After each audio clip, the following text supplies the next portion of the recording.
So, I mean, if you ask Grok to provide a vulgar roast, it's really good. And speaking of Grok, to not let down our future AI overlords, the final question on the Grok summary that Cathy touched on was the future of Bitcoin. Not sure if we want to touch on that or not, or whether that's out of yeah, scope. that and just before, I don't know if we're wrapping up here, but I'd love to talk about Bitcoin and your view of crypto assets, and then maybe back into kind of tying things up with convergences among technologies. You mentioned that a little earlier, Elon, and the impact ultimately of all of this on economic growth longer term, the surprises that might come from there. But first Bitcoin. Okay. Sure. What's the question regarding?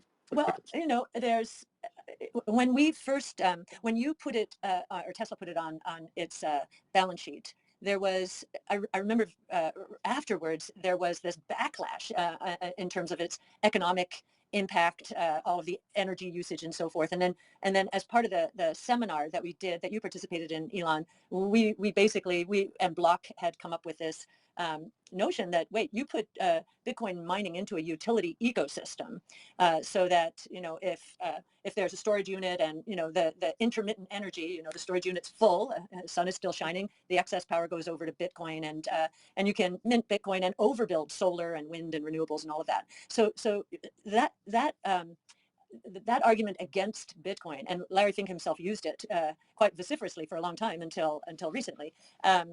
That is going away. What do you think about Bitcoin's potential impact on the financial system, the monetary system, financial services generally?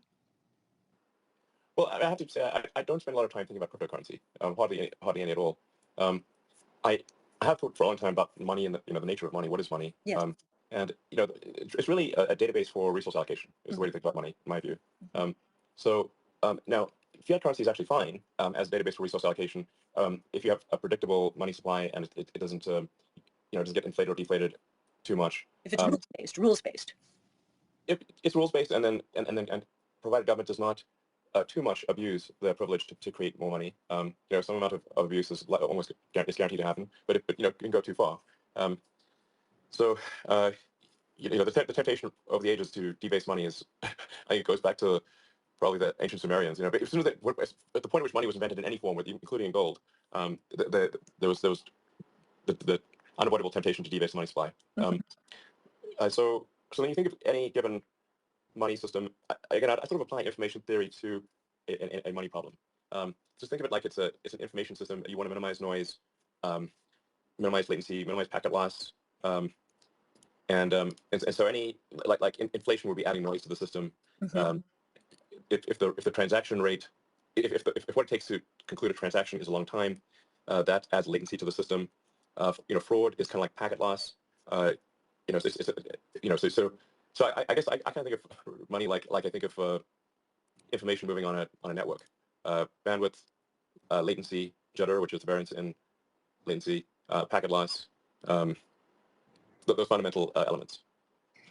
Yeah, it's been interesting to watch how human beings, in this case the Fed, the words they say, whip around markets, and there's just something not right about that. I mean, that's my point of view. I think our point of view, certainly on the crypto team. And Art Laffer, who was my professor in school, he's supply side, Austrian School of Economics. When he collaborated on our first Bitcoin paper in 2015, and after he got through reading it, he said, I've been waiting for this since they closed the gold window in 1971. I've been waiting for a new rules-based global monetary system. Yeah. And I think that's where our optimism comes from. This is truly rules-based.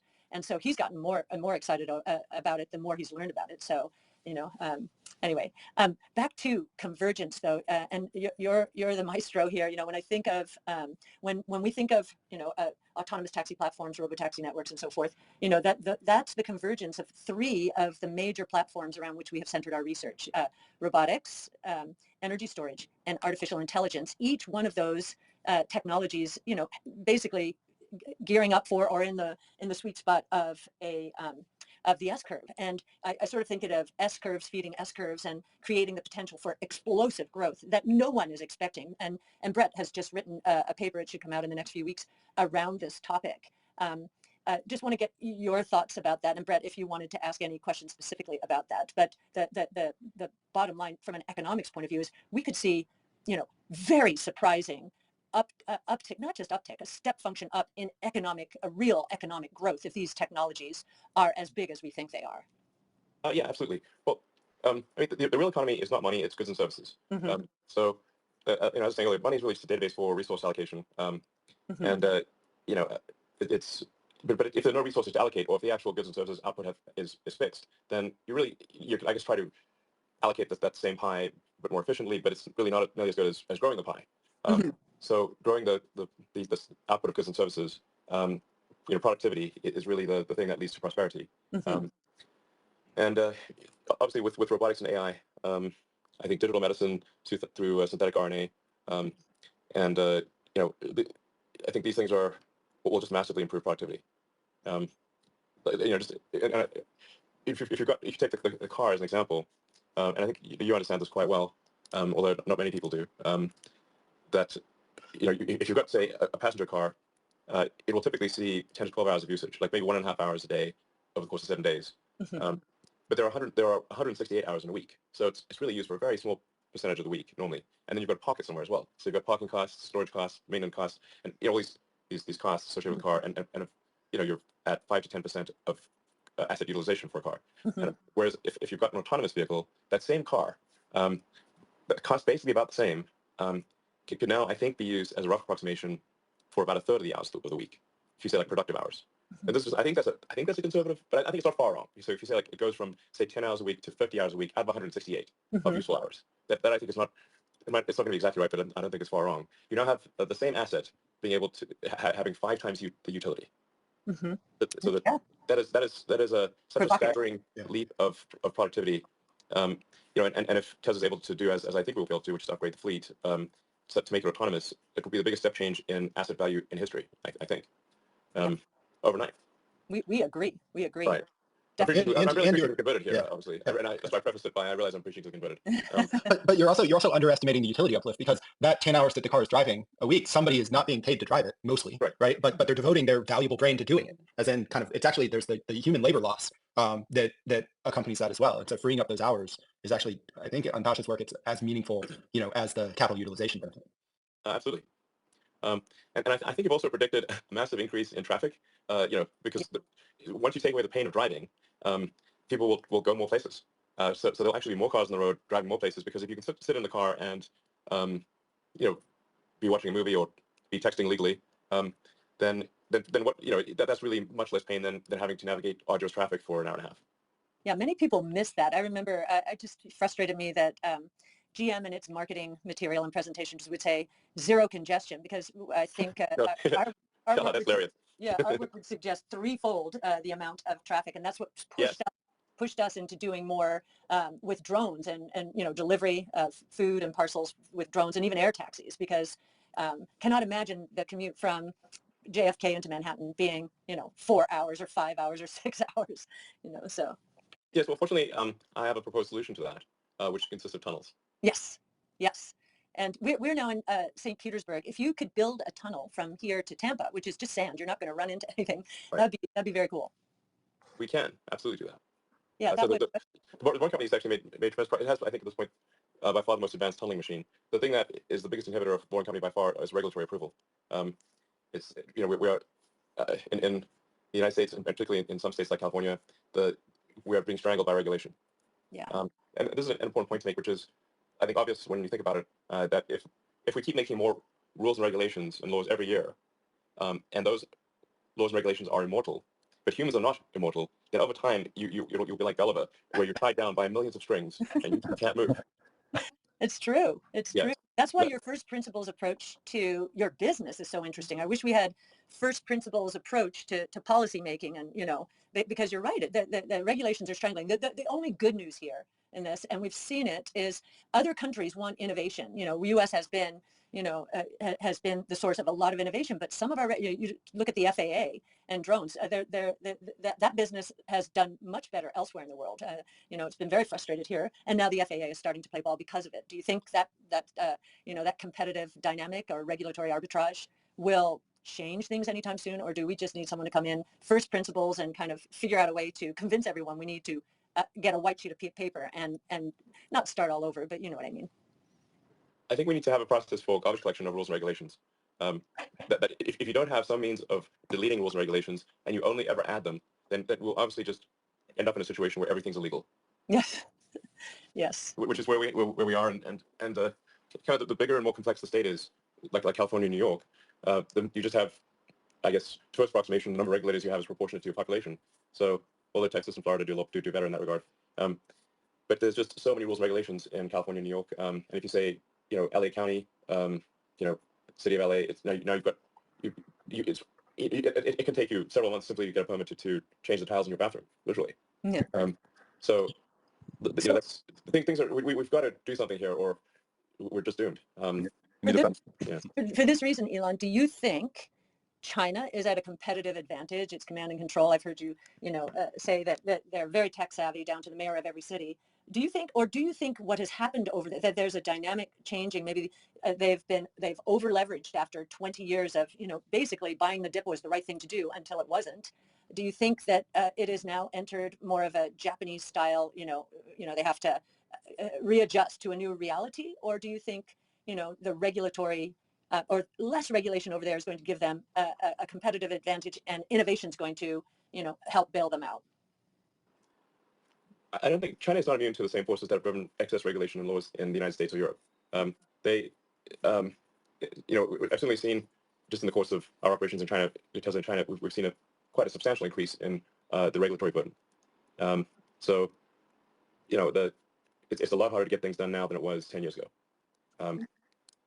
So what I'm saying is I think this is just a natural part of the evolution of any country is the growth of rules and regulations. Now, in history, the forcing function for cleaning up bad rules and regulations or sort of archaic rules and things that don't really matter anymore has been war. That has been what has been the cleansing function for rules and regulations. So now we would like to avoid war, as ideally we can do this without war. That would be nice. Mm-hmm. That would be nice. Has it ever happened? Has it ever happened before? I know you're a student of war and battles and that you really understand that dynamic. Have we ever cleansed the system without it? I am not aware of a situation like that. Yes. Now the thing is, in history, wars were very common. So we're in this odd bit of history where war is quite rare. We're talking about total population of the world divided by number of by percentage of the population at war. If you say, look, what percentage of Earth's population is actively at war, it's very tiny today compared to any time in history. People confuse caring about war from being in war. Mm-hmm. That's very different. I think exposing, and I know you did in Ukraine with Starlink, exposing what's going on is half of the solution in a sense, right? Or maybe the reason that that we're not going through the horrors of war, because you can see it in living color and how devastating it is. Yeah, I mean, that is certainly something that is possible that was not possible in the past. Although it clearly doesn't stop the Ukraine war. Right. That's still going on. And I think a lot of things, if there had been social media, it's not clear they would have happened at all. Like the creation of the United States, if I was thinking, like, if there had been social media at the time of Roanoke, I think people would have been dissuaded from future voyages. Mm-hmm. It's like we're dying of starvation. we're being killed by the locals. We're rife with disease. That's a good point. Very good point. But that is another way to reset the regulatory landscape is kind of exploration, right? I mean, like, who knows what? I'm sure there's some set of laws that apply on the moon and potentially Mars, but it's much more difficult to enforce laws from that long a distance. Yeah, I think ultimately, if there is a self-sustaining city on Moon or Mars, that self-sustaining city will achieve autonomy at some point. So I think it's quite important that extremely important that we become a multi-planet civilization and create a self-sustaining city, ideally on Mars, because that's quite far away from Earth. And I think if something were to take down Earth civilization, then it's less likely to take out a Mars civilization, because Earth and Mars are only in the same quadrant of the solar system, for 6 months every 2 years. So for a lot of separation. And I think, I think a lot about the Fermi paradox of where are the aliens. I've seen no evidence of aliens. People always ask me if I've seen any evidence of aliens. And I would immediately shout from the rooftops and from the X platform of any evidence whatsoever about aliens. I would be I would be talking about it immediately, and I have thus far seen none. That's a concern because it means that we perhaps are alone, and and maybe there were many other civilizations, but they failed to pass the great filter of going from one planet to being a multi-planet civilization. So I guess my concern is that we need to keep civilization going at least long enough to be a multi-planet civilization. At that point, I think we stabilize civilization and consciousness and greatly extend the probable lifespan of civilization and consciousness as we know it. I do want to emphasize this is not some escape hatch from Earth, because people misinterpret this as like some escape hatch from Earth. This really doesn't apply to me personally, because I will probably die in, I don't know, 40 or 50 years, but hopefully living that long. Maybe I don't live even that long. But civilization can last for tens of thousands of years, perhaps hundreds of thousands, perhaps millions of years. So I think it's very important that we make life multiplanetary while the window is open. And this is the first time in the history of Earth that, in 4.5 billion years of Earth's existence, that it's been possible to extend life and consciousness to another planet. So that window is now open for the first time in 4.5 billion years. Now, it may stay open for a long time, but it may also close. And I think, so we should just take advantage of the time when the window is open to make life multiplanetary and ensure that the tiny candle of consciousness in a vast darkness continues to burn, does not go out. Do you think that Starlink, you've said kind of the advanced the idea that you needed hypersonic travel to basically capitalize colonizing Mars. Is Starlink enough, or do you still need that second kind of like business model built on top of SpaceX to make it happen? I think Starlink is enough. I think Starlink is enough. You know that there's a little diagram on the Starlink router. It's what people probably don't notice, but it's a Hohmann transfer from Earth to Mars. So if you look on your Starlink router, you'll see that Hohmann transfer diagram. That Starlink is the means by which life becomes multiplanetary. So, well, Elon, you are pioneering us in an amazing way. A lot of the hope for the future is so much of it has started with with projects you've started and dreams you have, and I think the world's a better place. And I'll end where I started. I know that media clicks, maybe negative it works, but long run, truth wins out. And you're doing amazing things, and I think the world will thank you for years and years and years. And maybe just a close. Charlie? Oh, sorry, I'm click back on mute. Just as a closing thought to build off that maybe as well. How would you think about inspiring the next generation of entrepreneurs to do the really big, hard things? Does it make most sense to try and do something more consumer internet or something earlier, build up capital, and then go and do something very hard? Or do you think, like, what would you want to have heard as a starting out entrepreneur thinking about that journey? And also to inspire the next generation to do great things, including building all the cottage industry, no doubt, of things that we'll need to survive on Mars. Great question. Well, I actually think that anyone that has a company that's providing goods and services is doing great. I mean, it's not that everyone should tackle so-called in quotes great challenges. I would recommend that they don't actually, because the probability of failure is very high. I mean, I think just try to be useful is my advice. It's very difficult to be useful. If you see like total area under the curve of how useful have you been to other people, that's cumulatively, it's very hard to make that a big number. So it's really just try to be useful and make great products and services that people want and make their lives better. That's it. And as far as encouraging entrepreneurs to start companies, my advice would be that if you need encouragement to start a company, don't do it. Right. Yep. Because you'll probably, the probability of failure is very high. So you really should not, if you need encouragement, don't do it. Thank you. Yeah. Thank you so much, Elon.